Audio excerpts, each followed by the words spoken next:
Welcome everybody, Sports Stuff Hub Live, episode 34 starts now.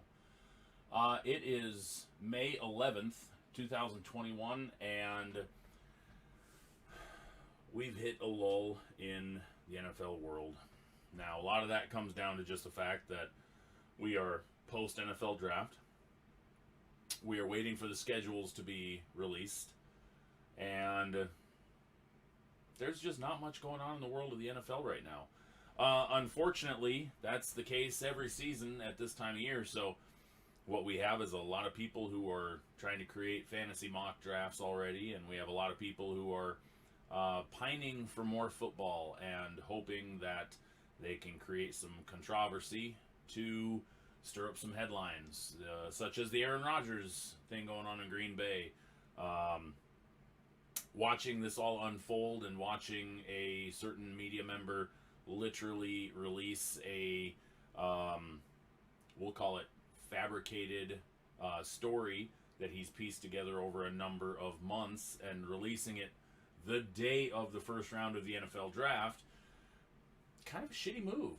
But at the same time, created a lot of thunder, created a lot of topics, created a lot of people talking about it, and if they feel like they need to talk about it more, then go for it. Aaron Rodgers has been no stranger about it. Now, he hasn't granted he hasn't come out and just outright said to everybody, hey, I want out of Green Bay, hey, I don't like the GM, hey, he's said everything that supposedly is leaked in group chats, or it was his team or trusted advisors who have been releasing this information. So it's given us 2 weeks almost now of chatter, and now there's been rumors swirling that he's going to be signed, or that he's going to be traded to X, Y, and Z team. Most recently, obviously, the number one favored topic has been to the Denver Broncos, but then there's been a number of other teams that have been brought up. And as it gets deeper, it just is funny to listen how much people are investing into said rumor, and if there's any merit to it. There's been a number of people within certain organizations, including Green Bay themselves, that have come out and said there is no factual credentials behind this. This is people who are essentially making up stories. And that's what we deal with in the NFL offseason. It's not surprising one bit. And who knows? Maybe Aaron Rodgers will get traded out of Green Bay. Maybe Jordan Love will become his successor immediately. Maybe Aaron Rodgers continues to play. Maybe they sign him to a long-term deal and he plays for another 4 years in Green Bay, 4+ years in Green Bay. Maybe he goes to another team and wins another Super Bowl. He's only been to one. He's only won one. You have Ben Roethlisberger, who probably is going to retire after this season. The Steelers only have one quarterback on their roster signed beyond 2021, and that's Mason Rudolph. Maybe Aaron Rodgers cuts bait after the 21 season and ends up a Pittsburgh Steeler, where a place that if Ben Roethlisberger hadn't been drafted to back in 2004, if the Cleveland Browns had made a smarter draft decision instead of drafting Kellen Winslow in the first round, instead drafted Ben Roethlisberger. I don't believe the Steelers would have taken J.P. Lossman at the time. So maybe they would have waited until 2005 and taken a young, aggressive, hungry quarterback out of Cal in the first round ahead of Green Bay, because Green Bay let him slide right to them. Maybe the Steelers would have absorbed a really bad 2004 season, especially after Tommy Maddox got hurt. Maybe they would have allowed Brian St. Pierre to man the helm for that season, and maybe they would have gone 8-8 and been somewhere right in the middle of the pack in the draft and drafted Aaron Rodgers 17, 16, 15, 14. We just don't know.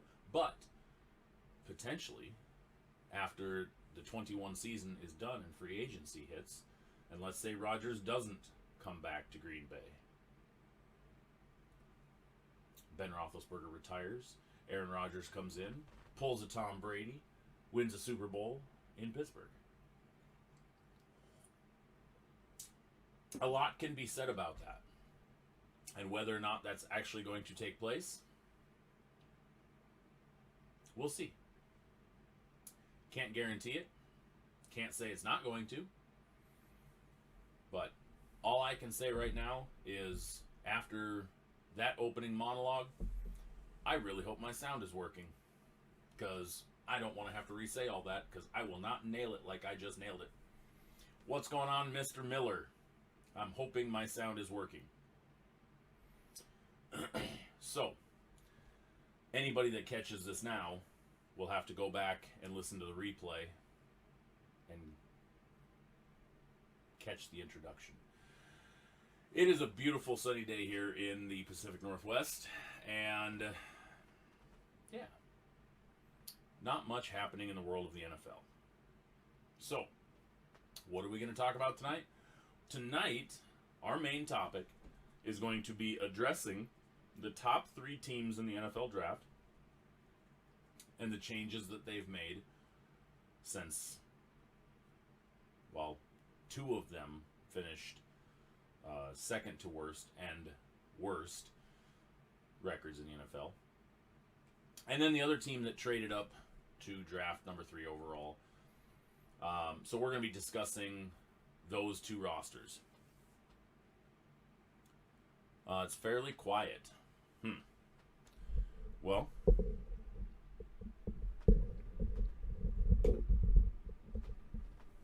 is that any better? And maybe,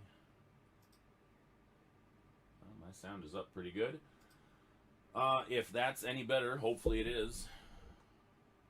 I don't have my other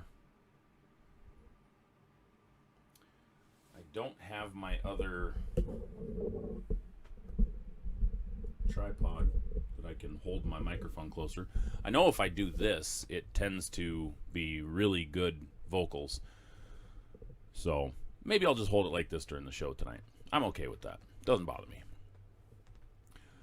So, tonight we're going to be discussing the Jaguars, the Jets, and the 49ers on our main topic, and the changes that have come since the end of the official end of last season.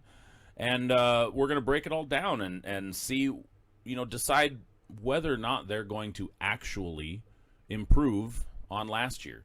Now, you have the Jaguars that finished dead last at 1-15. Now the question is, how hard would it be to not improve? At this point, it's almost a matter of what would they have to screw up to not improve on 1-16? Because let's face it,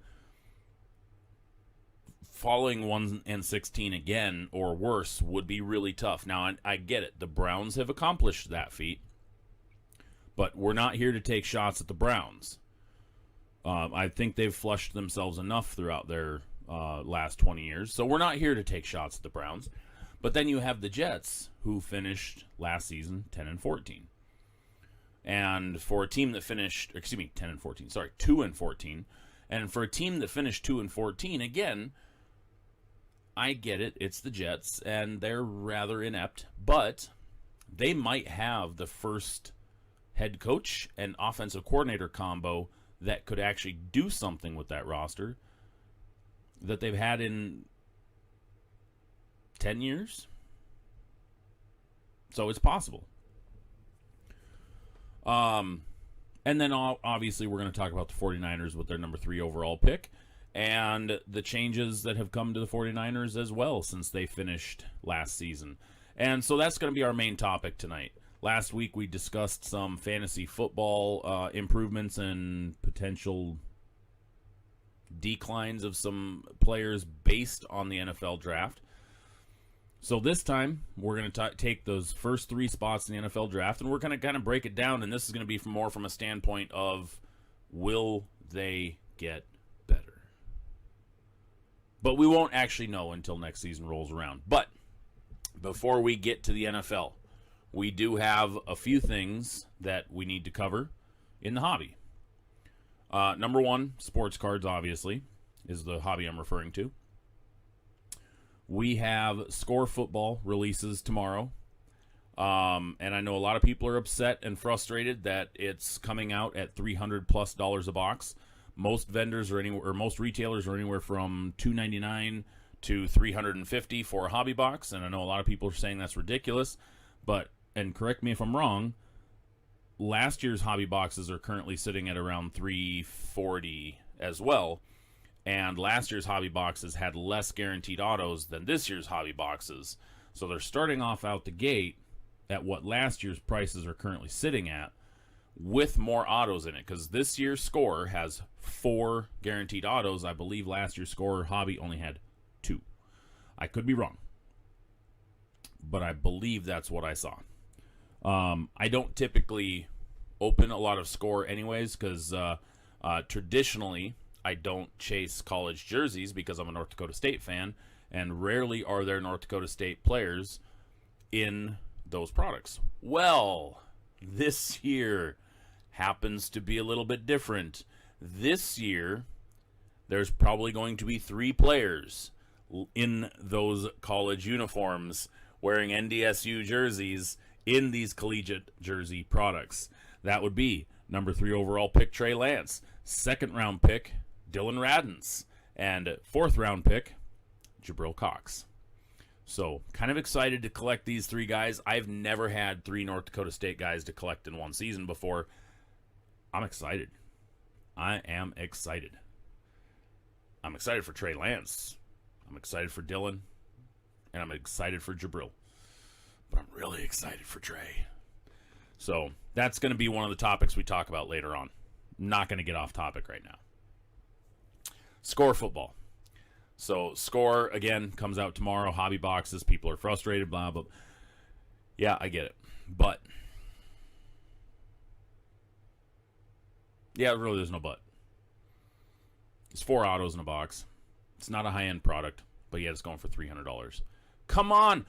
Hoops was selling for $600 a box. Hoops! Okay, this is kind of the football version of Hoops. And it's only $300. And you have what could potentially be the best quarterback draft class in NFL history, is what they're saying. And it's going to be tough to compete with last year. But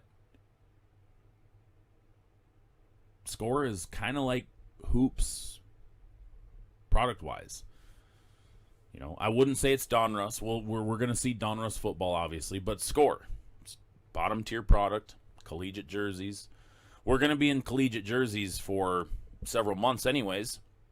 I have not heard if they're going to do a rookie symposium this year or a rookie premiere this year. That's normally where Panini gets most of the awkward posed rookie cards in their first jersey, the first look at their jerseys. And I don't know if they're going to have that rookie premiere this year with some of the COVID restrictions still in play. So we may end up with a similar situation like last year where we didn't have a lot of the rookies in any products that had NFL jerseys. You know, at Prism Football came out in November. December, either way. End of the year. And we still had guys in combine attire, in Prism. We still, today, have products that came out in the last month and a half where guys were wearing collegiate jerseys. So, without the rookie premiere, that seriously hinders Panini's ability to put collegiate or to put NFL jerseys on some of the cards.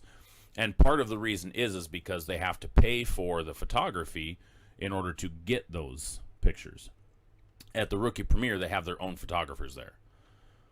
And I know a lot of people complain about why, or that they don't have NFL jerseys on some of these players 6 months, 7 months, 8 months, 10 months after the season started or after they were drafted or anything. And that's the reason why, because costs are already up on that stuff. Well, Panini's making money hand over fist at this point anyways, but they would have to pay additional fees for the photography for them to get pictures in those in uniforms so I mean, and some of those rookies never even stepped on the field, so how do you get pictures of some of the rookies in an NFL uniform when they were practice squad guys or never even stepped onto the field during an actual NFL game? You'd have to almost go and get them at practice, which then again is sending a photographer out to a location and getting them at practice, or getting them during spring training, or not spring training, summer camps, getting them in these other positions, which then you're paying photographers, or you're paying for the rights to the photographer's photos. So there's a lot to it. And I don't want to say it's not doable. It's whether or not Panini wants to spend the money. And given the current climate of the hobby, they have a lot of money is what I meant to say. Make sure that I clarified that. Because tomorrow, they're literally selling boxes of Score on their website for $300 a box. Yeah. They're making plenty. They could do it if they wanted to. They just don't want to. Because people are still buying the product. That's what it boils down to. The guys that you want to see in NFL jerseys are wearing NFL jerseys. Now, when I say the guys you want to see, I mean the general consensus guys. The general consensus is the Justin Herberts and the Joe Burrows and the Tuas and the Jordan Loves. Jordan Love never stepped foot on the field last year. And yet, all of his cards, since they started putting them in NFL jerseys, all of them are in an NFL jersey. But yet, there's at least 30 players in Prism that are still wearing. Patrick Queen's rookie card in Prism is a combine picture. So, like I said, they could. They just don't want to. Don't be fooled. So anyway, Score Football comes out tomorrow. Onyx Football, Onyx Vintage Football, new brand, comes out tomorrow/Thursday. Kind of depends on when everybody gets their stuff. I have some coming. It's for sale, pre-sale on the website already. It'll be to me Thursday, so I'll be shipping it out. Correct, David. Photoshop's a hell of a thing, and yet they don't want to do it. Blows my mind. Onyx Football, 2 autos per box. It's like 4 cards in a box, 2 autos per. It's like $65 for a box. It's like having, I don't know. It's like buying Origins, but off-brand. It looks okay. I mean, it's called vintage. It looks like a vintage card. Obviously, they're not licensed by the NFL, but you get all the big names in it. Trevor Lawrence is in it. Trey Lance is in it. Mac Jones is in it. Zach Wilson's in it. Justin Fields is in it. They're all in it. So, yeah, that comes out tomorrow/Thursday. So, go get your boxes of that. Like I said, I've got some on, for sale on the website as well on that one. What else do we have for product coming out? Impeccable Basketball comes out. That comes out tomorrow as well. And I'm about to go off on a little rant, so bear with me. Not really. I wouldn't. Wait, Lawrence isn't in it? Okay, maybe Trevor Lawrence isn't in it. I thought I saw him on the box, but I could be wrong. So, last week, I made an announcement for our May loyalty rewards break. And I apparently spoke too soon. So we were going to do Impeccable Basketball for a loyalty rewards break. I was going to run it right in that same price range that we did National Treasures for.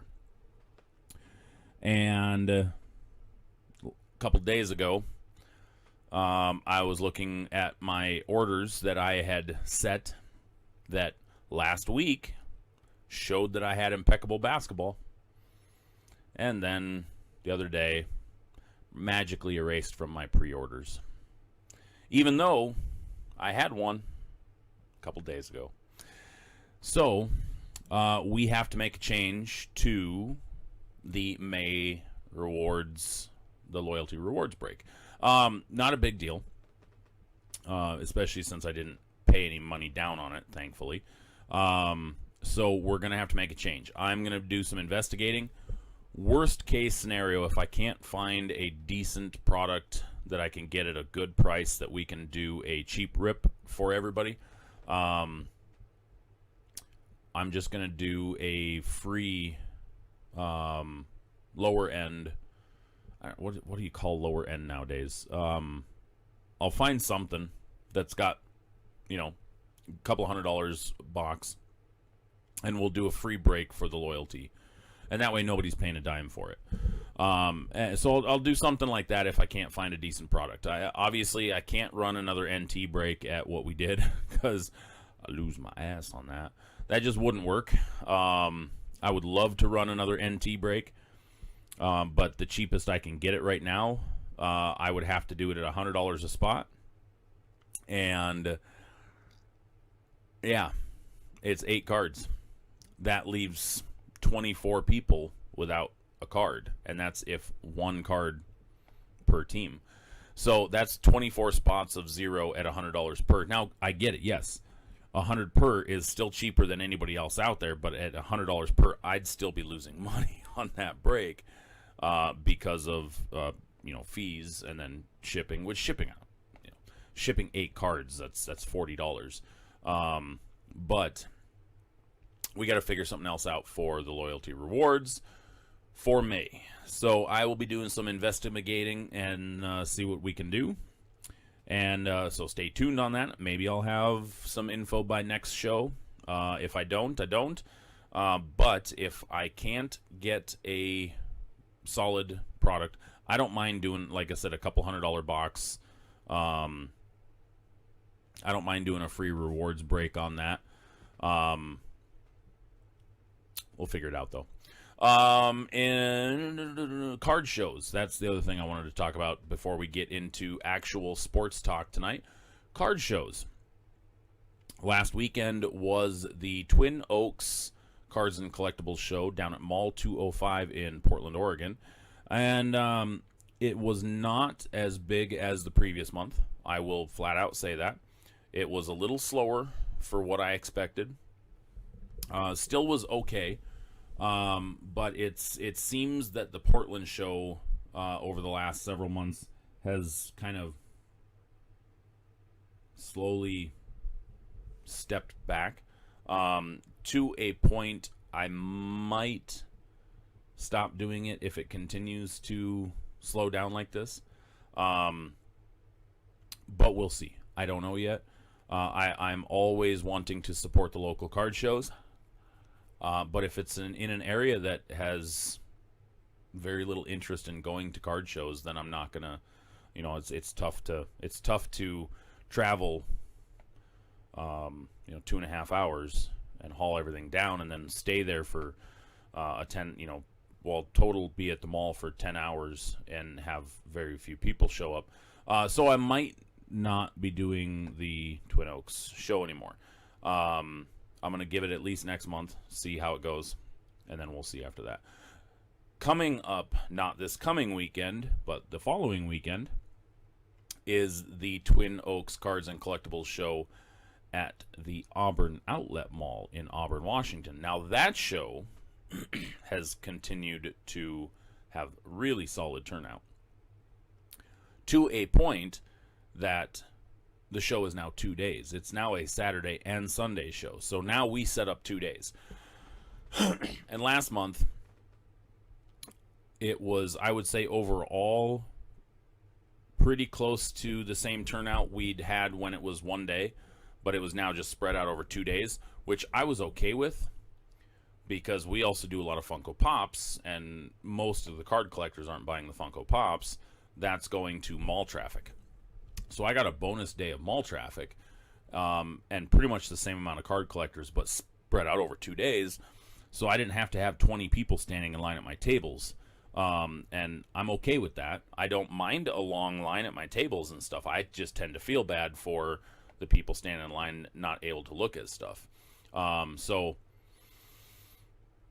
it's a big show. It's a big show. Definitely, if you want to travel to a card show, I would definitely advise giving a shot to the Auburn Washington card show. Yeah, and then next month we're going to have 3 shows. They're going to have the Everett Mall show back up and running next month again. So we're going to have Portland, Everett, Auburn, all in 1 month again. So it'll be fun to see. All right, we're going to get over to our main topic for tonight. And if you're just joining, our main topic is going to be the top 3 teams in the NFL. Or excuse me, not the top 3 teams. The top 3 teams in the NFL draft and the additions that they made, and are they worth it, and will they improve on their record last year?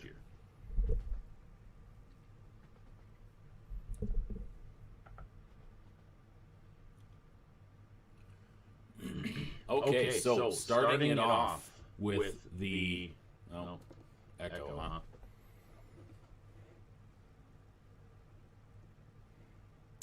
Hang on. I don't know why I would get echo changing over to this. Oh, I see why.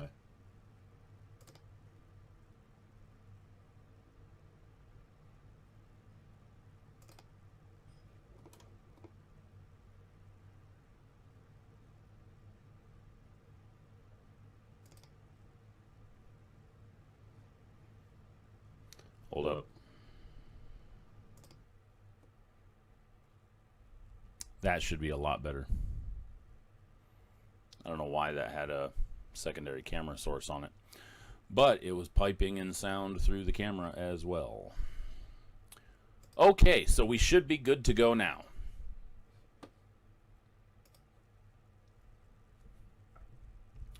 Okay, so the number 1 overall pick in the draft was the Jacksonville Jaguars.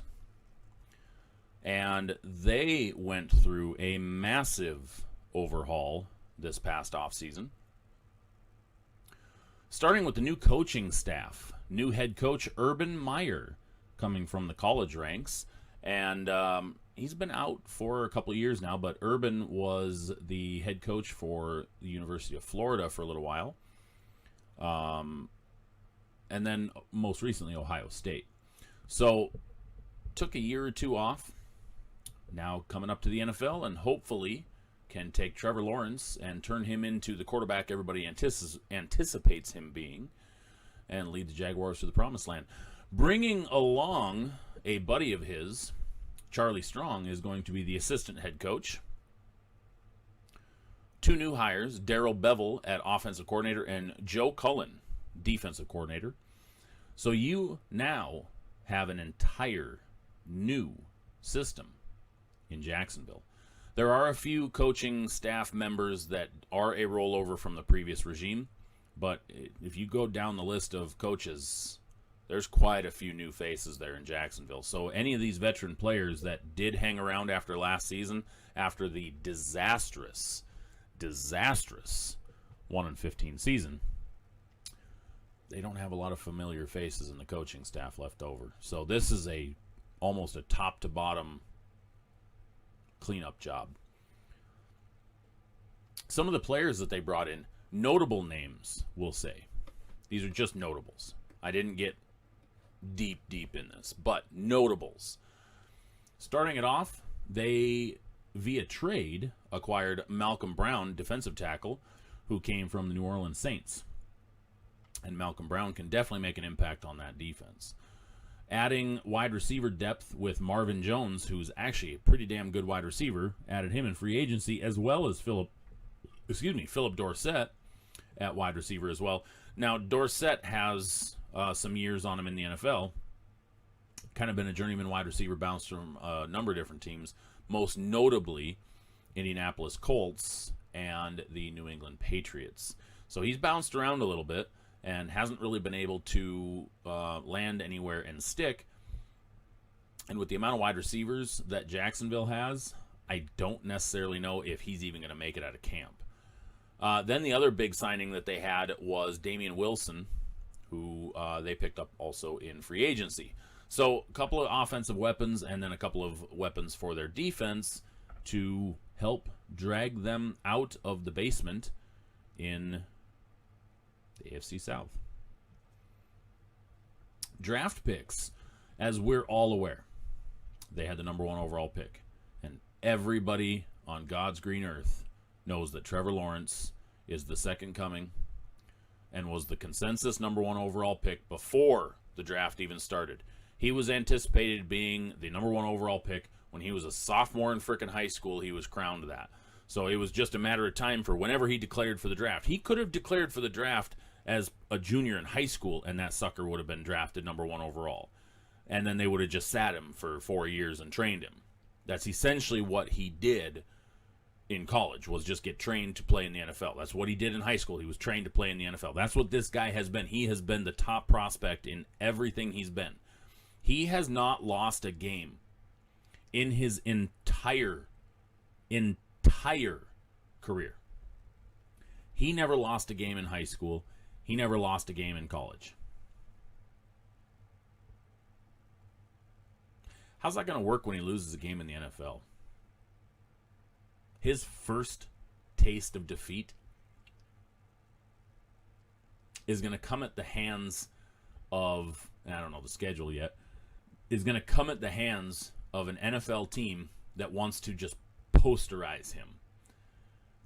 But at the same time, he's going to be paid millions of dollars to do so. So, give or take. So, after that, then the Jaguars went out and drafted Travis Etienne, running back, with the number 25th overall pick. And that, to most people, was a very surprising pick, especially since on the roster was already James Robinson, free agent running back, who was just the 4th free agent, undrafted free agent running back to eclipse the 1,000-yard mark in NFL history. So everybody was like, why would you draft running back in the first round? Well, it doesn't hurt that it's Trevor Lawrence's college teammate. So, there you go. Now you have Trevor Lawrence and Travis Etienne. Some familiarity in the backfield for their brand new quarterback, and offense is already looking pretty good. Then in the second round, they added cornerback Tyson Campbell. And then also in the second round, well, let's protect Trevor Lawrence. Why not? And they draft offensive tackle Walker Little. So you already have a new coaching staff, a new coaching regime, we'll call it, because it's literally top to bottom. You bring in a couple of weapons to potentially be at Trevor Lawrence's disposal, even though you already have DJ Chark. You already have Laviska Shenault. You lost Keelan Cole to free agency. But you've got 2 solid weapons. And now you have Marvin Jones coming in, a very savvy veteran wide receiver. You added, well, I don't want to call Philip Dorsett that big of a weapon yet. Like I said, he may not even make it to the season. But then you add 2 really good defensive pieces of Malcolm Brown and Damian Wilson. So you combine that with the draft, and Urban Meyer's got a good start. Now, is his success in college going to translate over to the NFL? I don't know. The problems that I'm seeing with him so far is that, number one, he's got Darrell Bevell as his offensive coordinator, and Seahawk fans know the struggles that Bevell has sometimes with creativity and play calling. And is that going to be a good thing or a bad thing for Trevor Lawrence? We don't know yet. And maybe Bevell learned a few things in his downtime. I don't know. But I could see Urban Meyer kind of taking the reins a little bit on play calling. Possibly. But this could all turn out to just get Urban Meyer's ass handed to him over and over again for 18 straight weeks. Well, 17 of 18 weeks, because now we have a 17-game season. Urban Meyer could 100% regret coming up to the NFL. It could happen. He could get Trevor Lawrence absolutely obliterated. It could happen. Urban Meyer could turn around and take the Jaguars from a 1-15 team to a 12-5 team. And you guys are going to hear me say that a lot, that I'm going to screw up the 16 versus 17 games, because this season is going to be 17 games, and I'm going to screw that up over and over again. So just bear with me. But Urban Meyer could lead them to a 12-5 season. It's possible. It is possible. It's entirely possible. But I don't think it's going to happen. I don't. Personally, I don't. Moving over to the New York Jets. Now, this coaching change is a little bit different because this is not a coaching change that was brought up out of the college ranks. This was, we'll call it a promotion. New coaching staff includes Robert Saleh, head coach, formerly defensive coordinator for the San Francisco 49ers, and a very good defensive coordinator for those 49ers. Brought with him his buddy on the offensive side of the ball, Mike LaFleur, offensive coordinator formerly for the 49ers as well. He also hired Jeff Ulbrich, defensive coordinator. So again, we have 3 new coaches on this team, and these are the guys who drafted number 2 overall in the NFL draft. So 3 coaches, plus a number of other assistants and whatnot that also are new to the Jets. New regime, new model. They added a lot of weapons. And when I say they added a lot of weapons, they added a lot of weapons. Let's start picking apart this list. Starting with free agent wide receiver Corey Davis, most recently with the Tennessee Titans. This is a massive key for this offense. This offense has struggled to find a true number one wide receiver, and now with Corey Davis, they might have found one. At least somebody who can catch a damn football and score some points. Because let's face it, Corey Davis had a really good career with Tennessee. Short career with Tennessee. It was only like 3-4 years. Good piece to start with. Then also in free agency, which all of these guys were all picked up in free agency, just so you guys know. Linebacker Gerard Davis. That's actually a pretty big piece for him as well. Getting some veteran depth at linebacker. Defensive back Justin Hardy. Defensive end Carl Lawson over from the Bengals. That is also a big piece for them. Carl Lawson is nothing to scoff at. Now, yes, there has been times where he has failed to get pressure for an entire season, but overall, he's pretty dang solid defensive end. Keelan Cole, who we just mentioned, no longer with the Jaguars, the team we just got done discussing. Keelan Cole ended up signing with the Jets. So, there you go. And Keelan Cole did make his statements from time to time when he got opportunities with Jacksonville. Center Dan Freeney came over from the Chargers. LaMarcus Joyner, defensive back. Tight end Tyler Kroft, who most recently had a stint with Buffalo after starting off his career with the Cincinnati Bengals.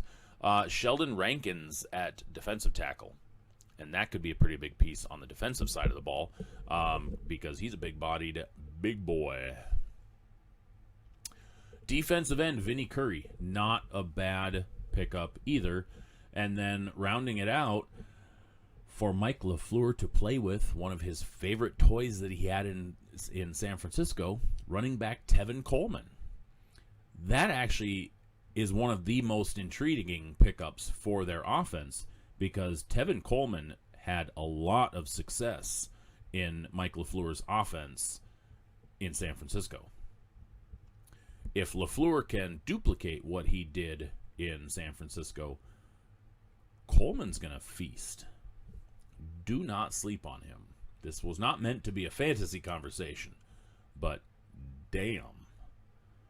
And then one guy I forgot to mention on here, Corey Levin, another center. Why not make it competitive? I mean, you've got Dan Freeney, but yeah, you can make it competitive. Give two guys a chance to, and Freeney's versatile. You could always slide him over to guard if you needed to, and then Levin could still play center. So, like I said, they had a lot of pickups in free agency, and for a new coaching regime, that's a lot of new players too. Moving over to the draft side of things for the Jets. Obviously, we're well aware the Jets took Zach Wilson, number 2 overall out of BYU, and traded, we all know the Sam Darnold story, the Adam Gase effect. Darnold is now going to go, now went to Carolina, and now this season, Sam Darnold's going to ball? Yeah, we're all anticipating it. The Gase effect on the quarterbacks, it's going to happen. Sam Darnold's going to light it up. Either way, Sam Darnold's out of town. It's the Zach Wilson show. Zach Wilson now has some pretty good wide receivers to throw to, including Corey Davis. He'll have a number 3 receiver in Keelan Cole, Denzel Mims. He's got Jamison Crowder. He's got a pretty good list of receivers. And then at number 13, they added another stud lineman to pair with Mekhi Becton. Mekhi Becton is a monster on that offensive line, drafted last year, and now they just drafted Elijah Vera Tucker. Nobody's touching Zach Wilson. I just don't see it happening. He's gonna have all frickin' day to throw. Well, what do you do when you've already put weapons around your quarterback and you protected him? You get him another weapon, because this is a point right now with the defensive pieces they added in the offseason. They're at a point now where they need to surround this kid with protection and talent. So in the second round, they went out and drafted Elijah Moore, wide receiver. Elijah Moore may not see the field in his freshman year, may or may not, depending on if he can beat out Keelan Cole, if he can beat out Jamison Crowder, if he can beat out, well, he doesn't need to beat out Mims because he could be the number 3. But Elijah Moore is a very talented wide receiver that could see the field and really could have an effect on Zach Wilson's progression starting out right out the gate. So I don't want to say the team is stacked, but to say that they're going to finish 2-14, I don't see it happening. I could see them easily going 6 wins. Now, I don't know the strength of schedule that they've got right now, but minimum, I would anticipate the Jets going 6-11. Remember, 17-game season, so 6-11. It's doable. It's absolutely doable. Now let's move over to the San Francisco 49ers. And there is a tie to every single transition here. If you didn't notice, we had the Jacksonville Jaguars at number 1, who had Keelan Cole in 2020, and Keelan Cole left via free agency and was signed by the Jets. The Jets head coach Robert Saleh, offensive coordinator, Mike LaFleur, former San Francisco 49ers coordinators. This works out perfectly. 1, 2, 3. There's a transition right into all of them. So, who's new with the San Francisco 49ers head coaching, or the coaching staff? No one. All of their staff, and I mean the top staff. I don't mean, assistant to the towel boy to the guy who gives handies in the locker room. I just mean like the top 12 staff members. All have been with the 49ers for at least 2 seasons. Most of them 4+. And they promote from within. They're offensive coordinator and defensive coordinators that replaced LaFleur and Saleh, both promoted from within. Both been with the team for 4+ years. I'd say that model of consistency could potentially pay dividends this season. Kyle Shanahan doesn't have to adjust to new coaches because he's already familiar. The team doesn't have to adjust to new coaches. They're already familiar. Could be sitting in a really good position just from that standpoint alone. Now let's move over to the players. In the offseason, these were all brought in via free agency. Wide receiver Mohamed Sanu. And Sanu's bounced around the NFL the last few years, but most notably had several pretty good seasons in Cincinnati, and then also had a good season in Atlanta before bouncing around to multiple other teams, including New England, who he struggled to get his feet wet with.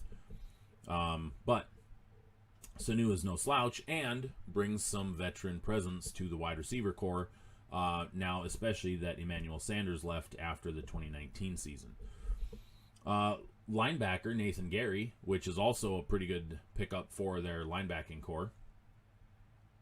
One really under the radar signing here that I think a lot of people are going to sleep on is Wayne Gallman. Wayne Gallman came from the Giants, and if you don't remember, he handled the majority of the carries last year when Saquon Barkley went down, and Gallman actually had a pretty damn good season last year. He could end up feasting in a Kyle Shanahan offense, especially if they continue to do dual running back, the RBBC, running back by committee, like they've been doing over the past couple seasons. Gallman could see a sizable chunk of carries in this offense. And then they also picked up 2 defensive linemen that could come into play big here. Whether or not they both make the roster, we shall see. But Maurice Hurst and Arden Key. Arden Key, in my opinion, is probably going to be the odds-on favorite to actually land a role with the team and potentially even starter. Over to the draft picks for the San Francisco 49ers. Quarterback out of North Dakota State. Trey. Lance. Number 3 overall. Trey Lance doesn't need to come in and start day one. Now, could he? Yes. Will he? We don't know. Jimmy G's gone nowhere. They have been very vocal about not trading Jimmy G. They've basically told any team that has called about him he's not for trade. Who knows what's going to happen between now and the beginning of the season? If somebody loses a quarterback in preseason, or if somebody loses a quarterback in training camp, or a guy's playing basketball in his backyard with his kids in his driveway and all of a sudden tears his ACL, trying to make his kid look bad by dunking over top of him, posterizing his own kid. You never know. Anything could happen. And all of a sudden phones are ringing for Jimmy G, and people are offering first-rounders in 22. I bet if the 49ers were offered a first-round draft pick for Jimmy G, they'd give him up. Especially knowing that they have Trey Lance on the roster now. Now, the 49ers have been absolutely cursed with injuries at the quarterback position over the last, well, let's be honest about it, since they got Jimmy Garoppolo. Let's not sugarcoat it, because Jimmy is literally always freaking hurt. But on top of that, then the backups were getting hurt. C.J. Beathard got hurt. Nick Mullins got hurt. Everybody that they put behind center at some point got hurt. So the hope is obviously that Trey Lance doesn't get hurt, but he doesn't need to start day one. Jimmy G can start to begin with, or Trey Lance can start and show everybody why he was the number 3 overall pick. Outside of that, then in the second round, obviously they want to protect their investment because that's the theme of the draft. They went offensive guard Aaron Banks which was a solid pickup for them. He was, I think, the number 5 ranked offensive guard in the draft, so pretty good value in round 2, I would say. One pick that I really liked in this was the Trey Sermon pickup. Now, I know that this makes a crowded backfield in San Francisco when they have Mostert and they have Gallman, and now they pick up Trey Sermon, and I want to say they have like 18 other freaking running backs on the roster right now. But grabbing Trey Sermon in the 3rd round, who was projected as potentially even a 2nd-round pick, this could be big for them. They could come out the gate with a run game with a 3-headed monster. Mostert, Gallman, and Trey Sermon. That could be hard to stop. Especially if you have Trey Lance at quarterback, who is a dual-threat quarterback. So now you have a 3-headed running back monster. You have a multi-talented, multifaceted, multi-dimensional quarterback that can completely change games with his legs. And you're dangerous. The 49ers were already set up. They were in the beginning of the draft, they were the most complete team that's ready to win day one. The pieces that they added could really help continue that. And then obviously in the 3rd round, then they also drafted Avery Thomas, cornerback. And because they're hurting at cornerback right now. They did re-sign Jason Barrett for their secondary.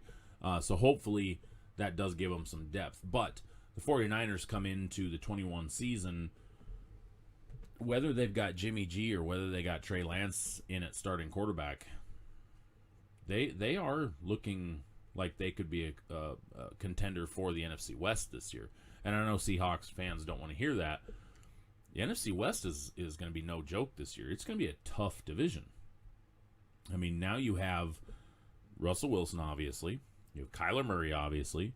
But now they've added Matthew Stafford. And now Trey Lance. Like I said, Jimmy G may start, but it's going to be the Trey Lance show at some point. And that's going to be 4 quarterbacks that are going to be tough for teams to beat. Don't sleep on Matthew Stafford. He's never really had good weapons other than Calvin Johnson. Now he's got weapons. He's in a more potent offense. He's in a faster-paced offense. NFC West could be dangerous this year. Could be real dangerous this year.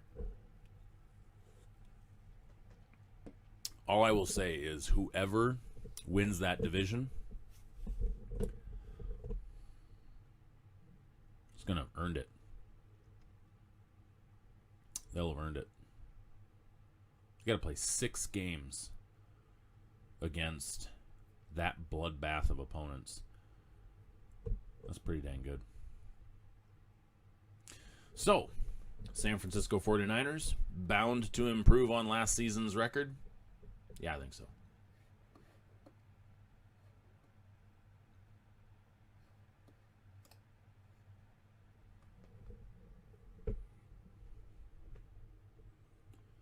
All right, so that was our main topic for tonight. Oh, man. So, NFL time it's coming. Before you know it, that little date up top right there says 5/11. Before you know it, we're going to be looking at September. We're going to be facing that. We're going to be in middle of August going, man, we are 2 weeks away from the start of the NFL season. Holy crap. Seems like just yesterday Ryan said it was 5/11. Yeah, I said that. In case you guys missed that. I did say that. So, it's going to move quick, especially if they do training camps and all that kind of stuff in the off season. It's going to move real quick. And I'm loving it. I can't wait. I want the season here now. I'm ready for football. The FCS Spring League was meh. And not just because North Dakota State didn't win the FCS championship this year.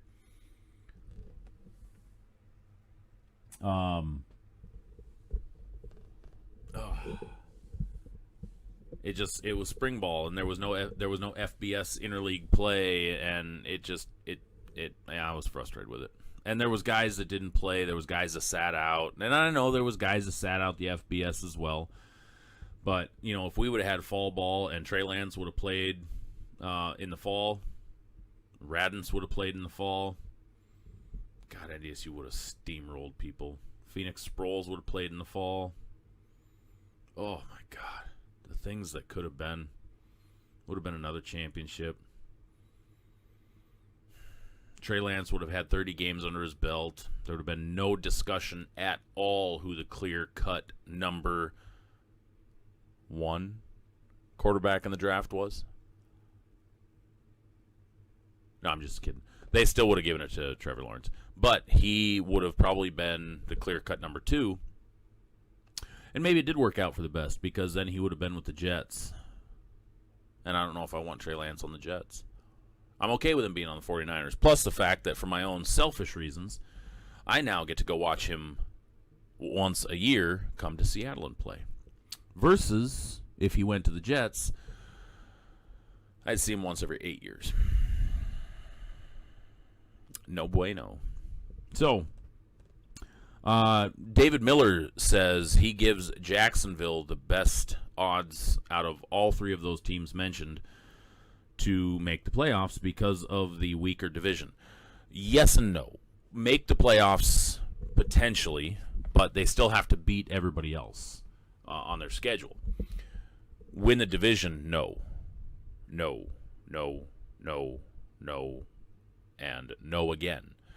And that's mainly because they have to play Tennessee, who is probably one of the better teams. They are one of the better teams in the NFL, especially with their run game. But to be all honest with you, Indianapolis is probably one of the most complete teams, especially in that division. I honestly believe that Carson Wentz is an upgrade to Phillip Rivers, because Phillip Rivers was gassed. He didn't seem to have the same zip. Look what they did with Phillip Rivers, and Carson Wentz is an upgrade to Phillip Rivers. On top of that, they added a stud offensive lineman. They added some key defensive pieces, and they're getting back a couple more players that did have some injury issues, and T.Y. Hilton came back, and I could see the Colts being a contender. I'm not a Colts fan. Yeah, I like Carson Wentz. I think he's fantastic, and I have my allegiance to North Dakota State, but with a better team around him than what Philly had, and better ownership and better leadership and better coaching and better management and better support, Carson Wentz could thrive.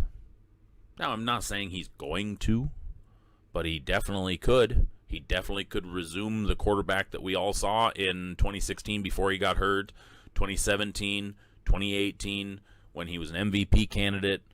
We could see that quarterback back, especially with the protection and with weapons, which he didn't have either for most of his time in Philadelphia. So, Indy. Texans are an absolute dumpster fire right now, and we don't know what's going to happen with Deshaun Watson, because there's talks that he's settling a lot of these cases out of court. So in other words, he's paying them. That's what it sounds like. Who knows? But there's teams that are interested. There's been a lot of talk over the last week that there are teams that are interested in bringing him aboard.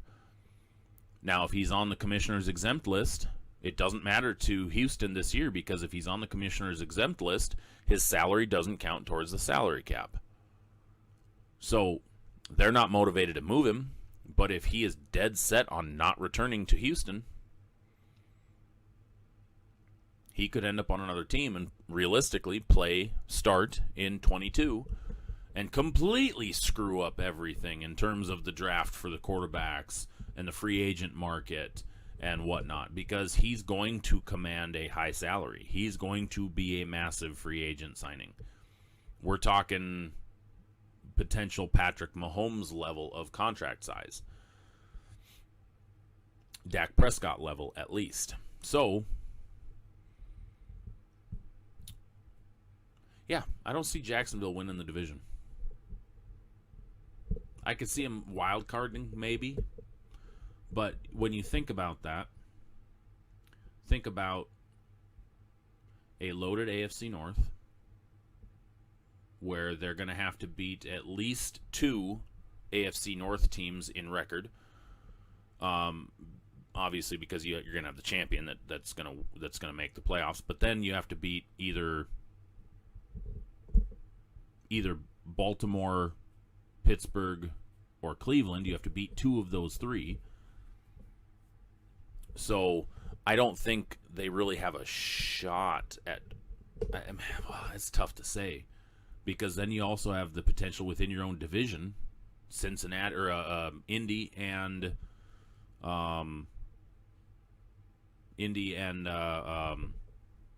Tennessee. But then in the AFC West, you have the Raiders, who were just out of playoffs. Obviously, the Chiefs, everybody's got them as the lock-on favorite for the AFC West.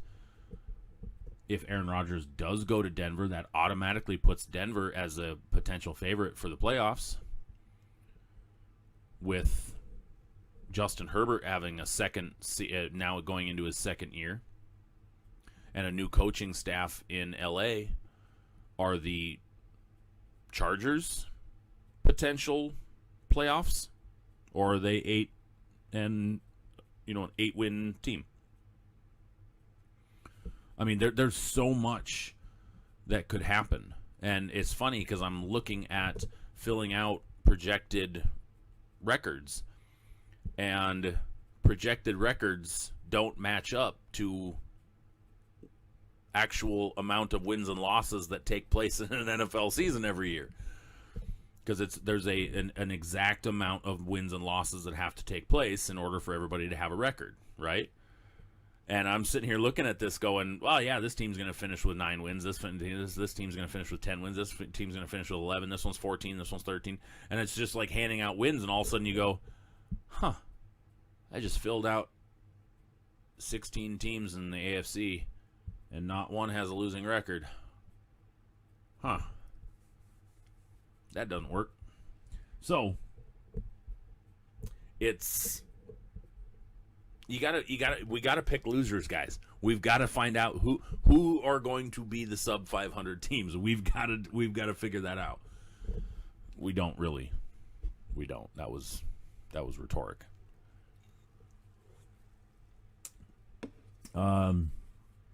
You're saying Jacks will make the playoffs. They have the best chance to win divisional games and should have one of the easier schedules. Yeah, I haven't looked at the strength of schedules for this year. Other than I did see that Pittsburgh came in with the toughest strength of schedule. So, I mean, Pittsburgh makes the playoffs and everybody whines that they beat nobody. It's like, well, yeah, they actually came into play with the worst strength of schedule. So, which tends to happen. They usually, going into the season, have the worst strength of schedule. And then as the season goes, they haven't beaten anybody. And then, like, 7 of the teams that they beat end up being playoff contenders or playoff teams. And it's just kind of like, yeah, what happened to that narrative? But that happens with a lot of teams, though, too. I mean, you can only play the teams that are lined up in front of you. And a lot of it comes down to what division opponent you're facing from the other conference. When you're playing, for example, the NFC East, who everybody in the NFC East had a losing record last year, it makes your strength of schedule look worse. Well, I'm not saying that every team in the NFC East is going to have a losing record next year. I'm not going to say that at all, because I don't believe that's going to happen. I think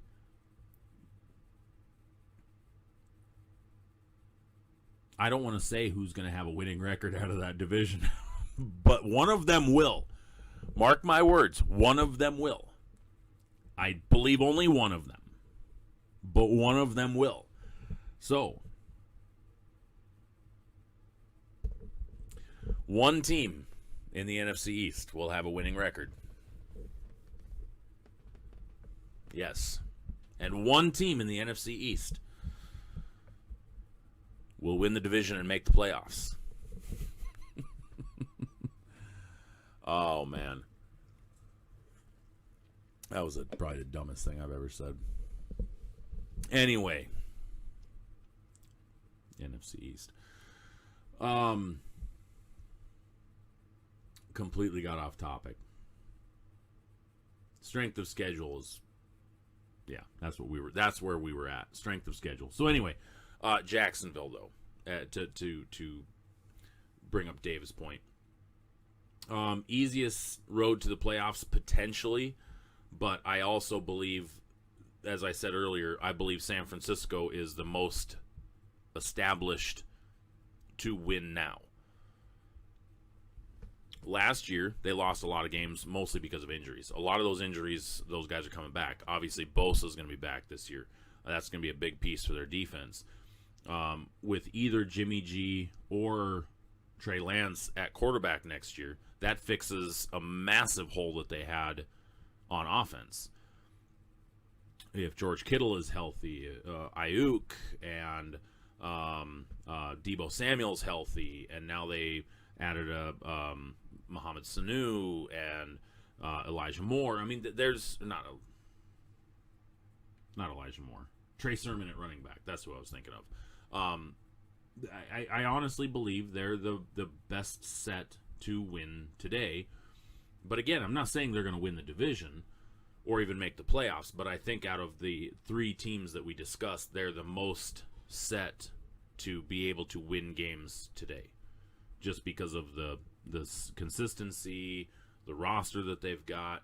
Really, the only missing piece that they really needed outside of getting those injuries handled was quarterback, and that was injury related as well, because Jimmy Garoppolo, and I hate the term that somebody's injury prone, because really there's no such freaking thing as being injury prone,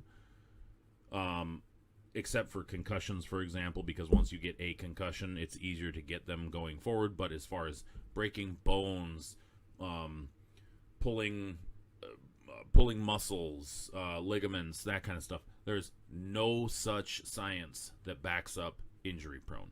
And I know this because I did study this kind of thing in college for a couple of years. And I know a lot of athletic trainers, and I've known a lot of sports trainers, period, and injury prone does not exist. So Jimmy Garoppolo is not injury prone. Jimmy Garoppolo either has training issues where he doesn't train properly, or he is just really unlucky. Le'Veon Bell, everybody said was injury prone. Le'Veon Bell's not injury prone. Le'Veon Bell had a couple of freak hits, really bad hits, when we're talking about his time with the Steelers, and it injured him, and there's nothing you can do about that. It is what it is, but he's not injury prone. There's no such thing. No such thing. Okay, tonight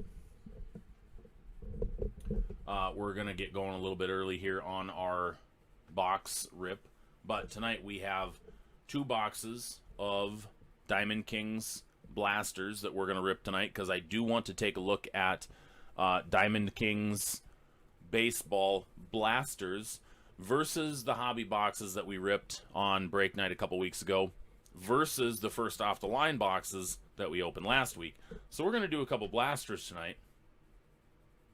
But before we do that, though, I am going to pimp our breaks coming up tomorrow.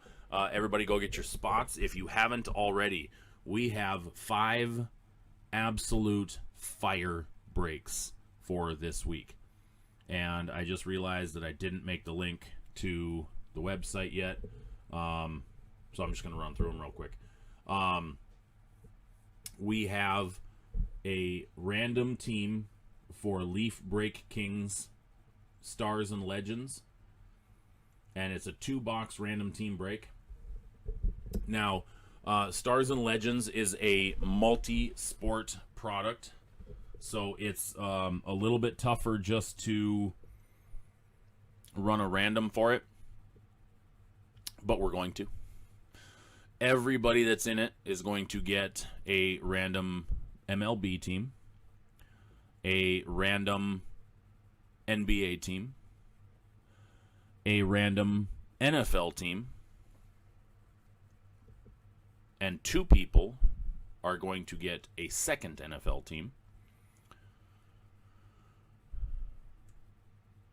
Plus, rumor has it, and I have not done a whole lot of research on this yet, there potentially are golf, hockey, tennis, and soccer cards in this as well. If one of those other sports is pulled, I will just random the card within the break to all 30 participants. Winner gets it. That's how we're going to do anything other than the 3 main sports. So, just so you know, in case you're curious, random team, except for that, then we're going to run a random for those.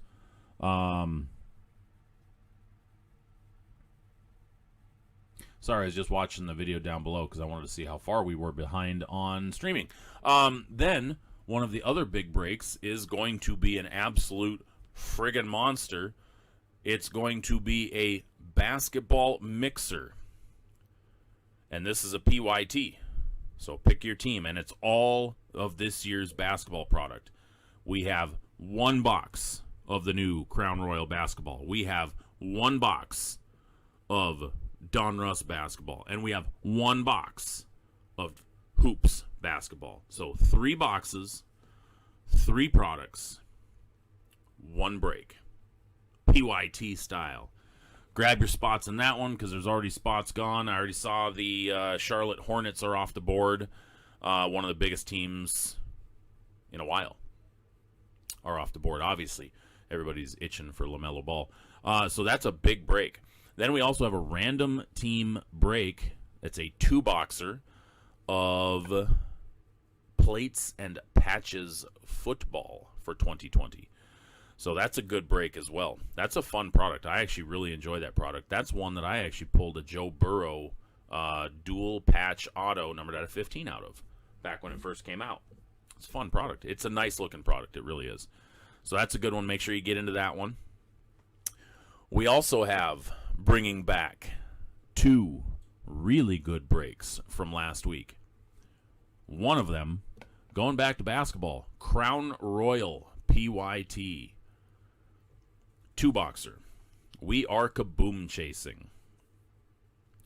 We are half full on that one, roughly, give or take 1-ish. So make sure you get your spots in that one. And then our last break listed is another one that we're bringing back from last week, from the last 2 weeks actually, a Bowman 2-box hobby PYT again. Another good one. Last week we pulled the Austin Martin out of that one. The Austin Martin Purple Refractor Auto Redemption. So obviously we want to duplicate some of that fire. We had a big break night last week. So we are aiming for a similar night like that because it was insane. If you guys missed last week's break night, shame on you. I'm just kidding. It was, unreal. I have never opened 9 total boxes and had that much fire come out of it. First box was our National Treasures random. 30 spots. 32 spots, NFL. 32 spots. And the last 2 cards in the break were a Joshua Kelly True RPA, numbered out of 27, which in its own right is a $1,000 card. And then a Jordan Love RPA, True RPA, numbered out of 10. And Joshua Decker, who got the Jordan Love, already put it at auction, and it ended last night at $5,200. Massive card. Break number 2 was Chronicles football, and just Chronicles continues to spit fire. Unbelievable. Prism Black looks so smooth. So incredible. We pulled a Justin Herbert red out of 99, And then a Chase Claypool orange auto out of 75, Justin Jefferson orange out of 75 as well. It was a great product. It was fantastic. And then the other big, really big hit was out of our 2-boxer of Crown Royal with the Timberwolves. The Anthony Edwards Silhouettes RPA Prime out of 25 monster as well for Jordan. And then our Bowman, we pulled the Austin Martin purple refractor for Don. And then we ended up having a kind of a sleeper. There was a Joe Adell dual patch out of Diamond Kings first off the line that was numbered out of, I think, 10 or 20. But really fat patches on a beautiful card to wrap up the break. I think that went to Jordan Ralph, I believe. But it was a fantastic night, and we are going to put up bangers again tomorrow night. Break Kings is going to be insane. I can already tell. I've opened up some of the other Leaf break products, and they do well. It's usually one really big card per box. Sometimes that card is worth way more than the box, but it's always going to be worth more than the spot you paid. That's kind of the way they do the repack products. Typically, you're not going to get value more than what the boxes cost, but the spots are where the value is. So you're going to get something big. So that's a 2-boxer. We have fire. It's going to happen. For anybody who was wanting more Chronicles football breaks, I do have hobby boxes showing up Friday. So I will be setting up Chronicles football breaks for next week's breaks. So just keep that in mind. Those will go live. I haven't decided if I'm going to do PYT or random yet. I put a poll up the other day, but it only got like 49 votes, and we have more people than that to break. So it's hard to go. I put up polls sometimes to see. I don't really like the polls sometimes though, because it's never accurate. It's rarely accurate. Anyway, so make sure you get your spots. Those spots are live right now. You can go get them tonight. You could click over right now, sportstuffhub.com/breaks, and you can get into the breaks for tomorrow night. We are going to rip 2 boxes of Diamond Kings right now. See, there's some of our product right there. We are going to rip 2 blasters of Diamond Kings baseball to compare to what we ripped of Diamond Kings already. So let's get on this. 2021 Diamond Kings baseball blasters.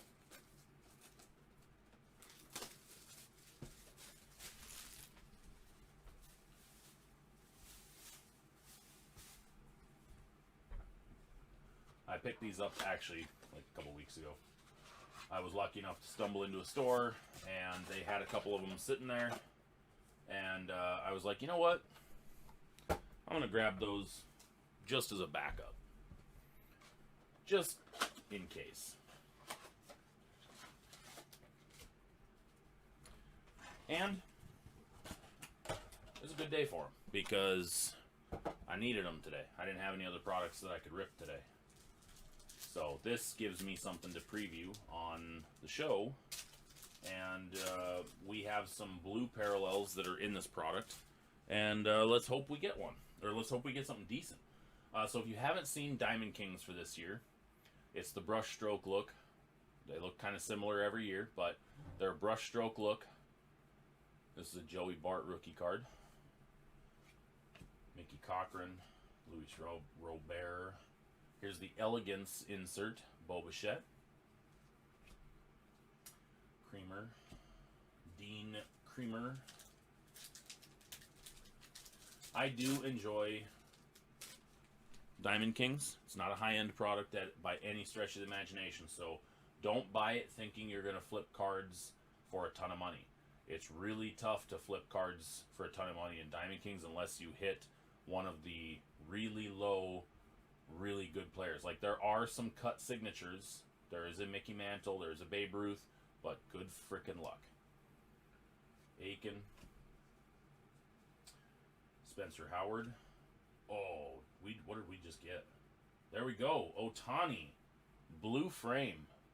There's the parallel, the exclusive parallel to the Blasters. For a second there, I almost thought because it was backwards that we hit an Ohtani auto. I would have had a mild heart attack if that had happened. Here's the Legacy Lithographs, Ozzie Smith. And then Nick Madrigal. Here's the Diamond Kings debut.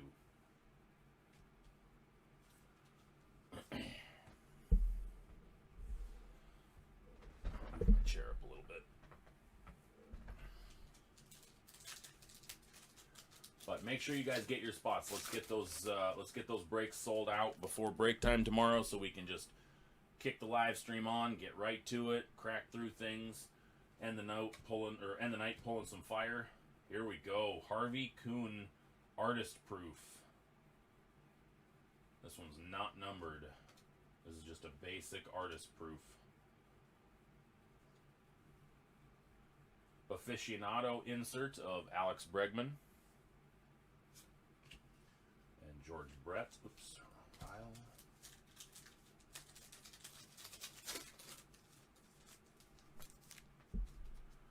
Andy Young.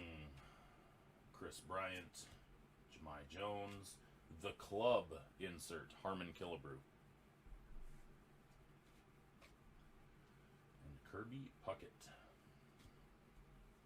The Curbster.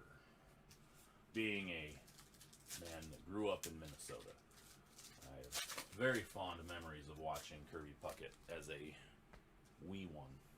Even though I wasn't a Twins fan, we'll call it. I enjoyed the Twins. I didn't mind the Twins, but my team's always been the Mariners, and so be it.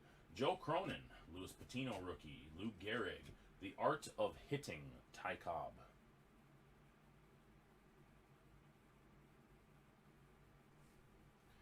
And then a Diamond Kings debut, Dalton Varsho. But yes, I've been a Mariners fan since I was a ankle biter. Never really was a Twins fan.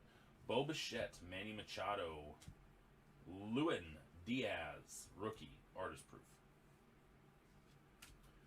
Legacy Lithographs, Lou Gehrig. And Travis Blankenhorn, rookie. Last pack for the first blaster. And also keep in mind, there are downtown inserts in Diamond Kings this year. Mickey Moniak, rookie. Christy Mathewson. Jorge Mateo, rookie, artist proof. Xander Bogaerts, aficionado. And Jazz Chisholm, rookie. I have yet to see a downtown. Then again, I haven't really watched that many other breaks. But I have not pulled a downtown and in any Diamond Kings yet. Oh, guys, we got it. As I say that, right there. Clark Schmidt, Ted Williams, and our downtown is Manny Machado for San Diego. Manny Machado. Like, this is only the second downtown I have ever pulled. Ever. The only other that I pulled was at a Prism draft this year, basketball. I pulled the Theo Maledon. That's pretty slick. I like that. I might keep that just because it's my first downtown. That's pretty awesome. I like that. Legacy Lithographs, Eddie Matthews. Joe Adell, base rookie. Yes, downtowns are fantastic. They have a great look to them. DJ LeMahieu, Ryan Sandberg. And we get our our blue border. Dalton Varsho, rookie. Freddie Freeman, aficionado. And Tristan McKenzie, base rookie. Yeah, I'm pretty pumped about hitting that Machado downtown. I ain't gonna lie. Sixto Sanchez, rookie. Honus Wagner, base. Estevan Florial, artist proof rookie. This whole pack was upside down. Acuna, Gallery of Stars, and Tanner Hoke, base rookie.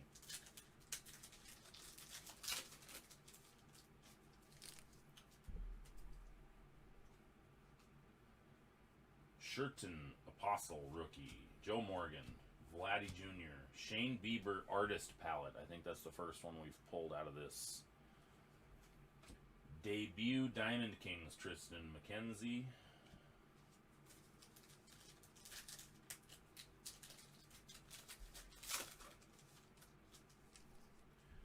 Luis Gonzalez. Oh, they're all this way. Okay. Luis Gonzalez, rookie. Tatis Jimenez, rookie. The Club, Babe Ruth. Dalton Varsho, rookie.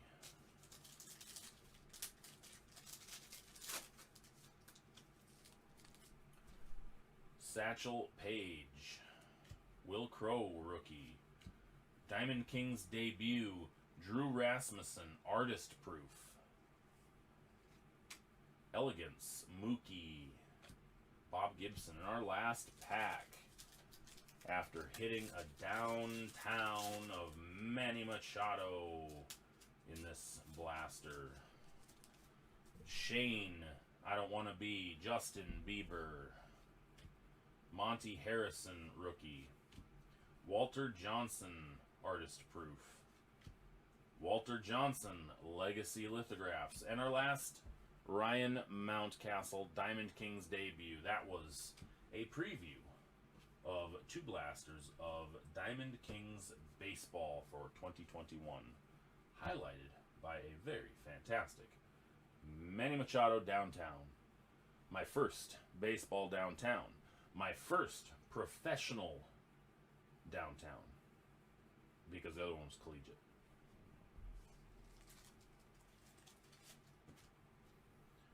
Fantastic. That looks so cool. I feel like one of the cool kids now that I've pulled a downtown, because I've seen so many people pull all these optic downtowns out of football, out of all this retail stuff, and I couldn't pull a frickin' downtown to save my life out of optic. Then again, out of optic, I couldn't pull a base Justin Herbert rated rookie to save my life either. I, no joke, have not pulled a single Justin Herbert rated rookie out of optic. Not one. And I've opened up a lot. Well, a lot's a relative term. I've opened up a fair amount. Okay, so what I'm going to give away tonight. Dave, it looks like you're the only one still on. Dave, you win an Ohtani.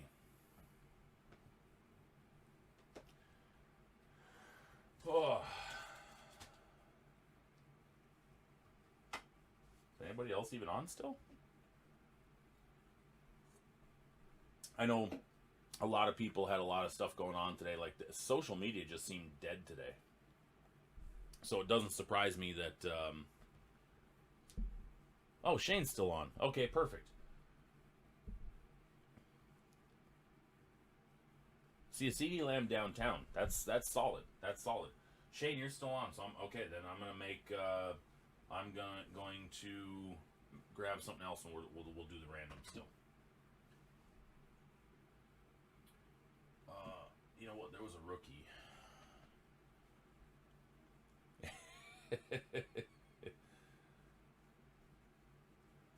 What was the rookie? Dalton Varsho. I'm going to do the Dalton Varsho, so I'm going to give away the two exclusives out of the blaster. Whew. Yeah, CD Lamb downtown, that is impressive. I'm still waiting to get my CD Lamb black color blast back from Panini because it was damaged. Or I should say it was a factory damage. Okay, so these are going to be the two cards we give away. Ohtani and Varsho. Let me see if I still have...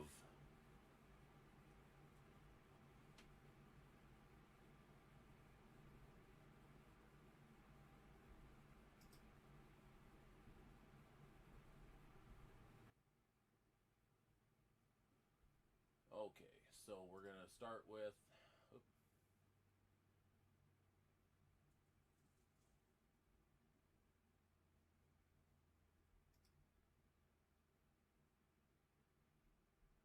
Yeah, we're going to have echo. Hang on. I don't know what is going on.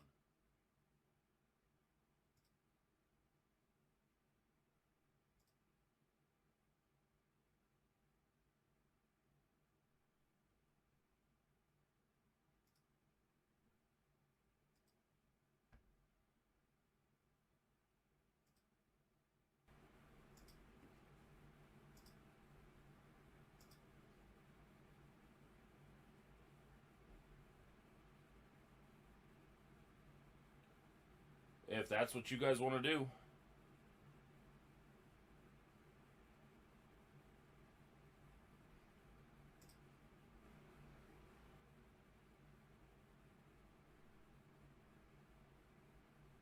I'm good with it. Oh, Taylor's on. Taylor just threw a wrench in the works. I'm just kidding, Taylor. No, we'll do the random. I'm having a really bad lag issue. I don't know why it's doing this.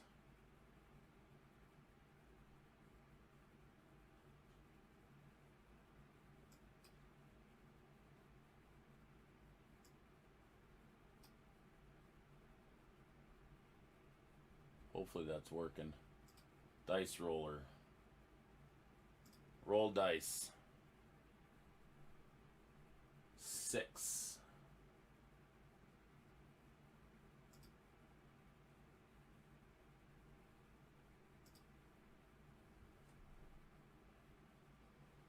It's up to you guys. It's up to you guys. I run the random.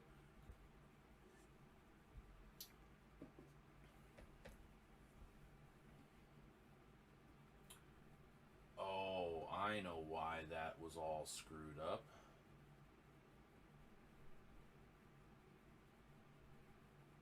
Hang on, you guys are going to lose my hearing for a second. Just give me a second.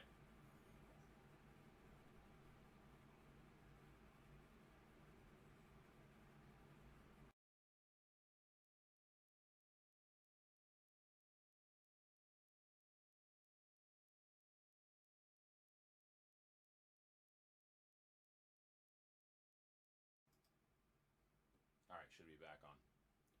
I realized I just changed settings. If I did that, it's going to screw it up for later on. Don't do the random. David says now we got to run. Now we got to gamble.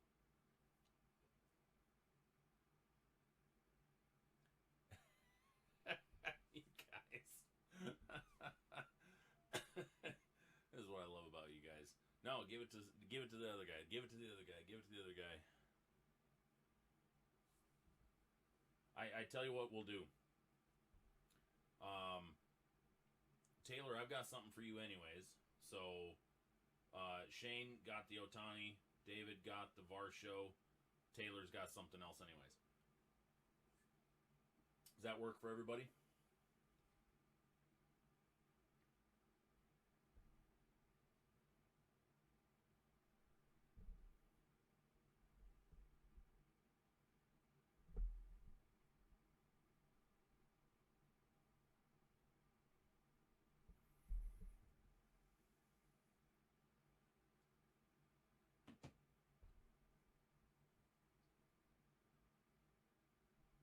All right, perfect. That works. So we'll just go with that. We'll go with that. Makes it easy. All right. We don't have to run a random then.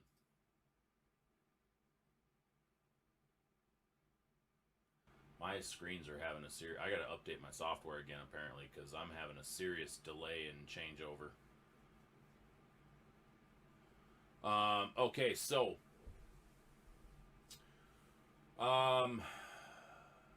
yeah, so make sure you guys get your spots in the breaks for tomorrow night. We're going to hopefully have a full sellout before we even go live. 5 breaks for tomorrow, and if you guys missed it earlier, I'm going to make sure that I cover this again.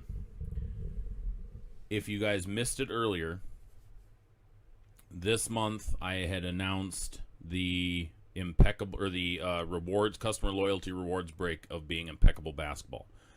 Unfortunately, my allocation was stripped for that product, and I don't know why. I was all of a sudden not showing any on allocation as of yesterday, and my source said that I never truly had it allocated to me, even though it went from what my original pre-order number was down to 1, and then it was gone.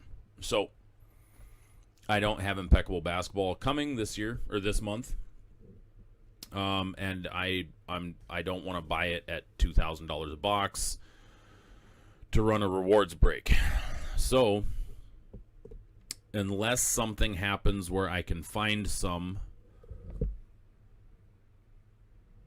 it's all good, David, don't worry.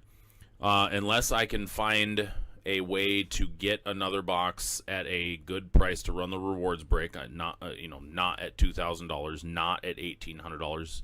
It would have to be, in that $1,500 range or less, so that I can run it affordably, and so it's actually a rewards break. I'm going to change it up. I'm going to do some research. I'm going to do some shopping. I'm going to try to pull some strings and get some deals cut so that I can get a good product for this month's loyalty rewards break. If nothing else, and I can't get a good high-end product, I will just do a couple cheaper boxes. Maybe I'll pick up some H2 boxes of Chronicles or something like that, and I'll do a free rewards break of some sort where nobody has to buy a spot. You just get it by qualifying. So either way, I'm going to figure something out for the rewards break, so stay tuned. I will hopefully have something to announce by next week's show, and I'll probably be talking about it tomorrow night on the live stream for the breaks as well. So we're going to end the show a little bit early tonight because we wrapped up a little bit early tonight. Everything kind of moved right along. Hopefully next week I will have either Mark or Dean or both of them on so we can do our draft recap. They've both had a lot of crap going on lately. So hopefully we can get them back on so we can do our draft analysis recap, and before it gets too far displaced. And but yeah, next week's show should be fun. I'm still working on a couple other guys for some interviews, still working on some improvements, still waiting on some return information on some music for cutouts and stuff.